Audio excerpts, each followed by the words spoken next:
కన్న తండ్రి లాంటి వాళ్ళు ఉంటారు కానీ కన్న తండ్రి ఒక్కడే ఉంటాడు.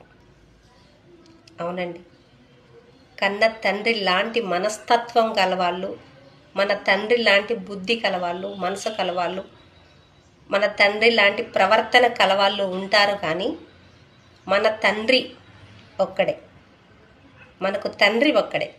ఆ తండ్రిని వదిలిపెట్టి మన తండ్రి లాంటి వాళ్ళని తండ్రి అంటే ఎంత తప్పండి? అవునా కదా? సమస్తాన్ని సృష్టించిన దేవుణ్ణి వదిలిపెట్టి సృష్టించబడిన వాళ్ళని పూజించడం ఎంత న్యాయం మీరు చెప్పండి?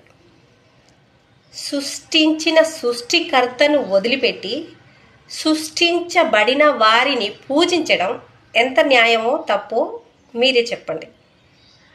కన్న తండ్రిని వదిలిపెట్టి కన్న తండ్రి లాంటి వాళ్ళని తండ్రి అనడం తప్ప కాదా? మీరు చెప్పండి. కన్న తండ్రిని వదిలిపెట్టి వేరే వాళ్ళని కన్న తండ్రి అంటే ఈ కన్న తండ్రికి ఎంత బాధ అనిపిస్తుంది? సమస్తాన్ని సృష్టించిన సృష్టికర్త దేవుడిని వదిలిపెట్టి సృష్టించబడిన వాటిని పూజిస్తే దేవుడు ఎంత బాధపడతాడండి? నిజమా కాదా? మీరే చెప్పండి.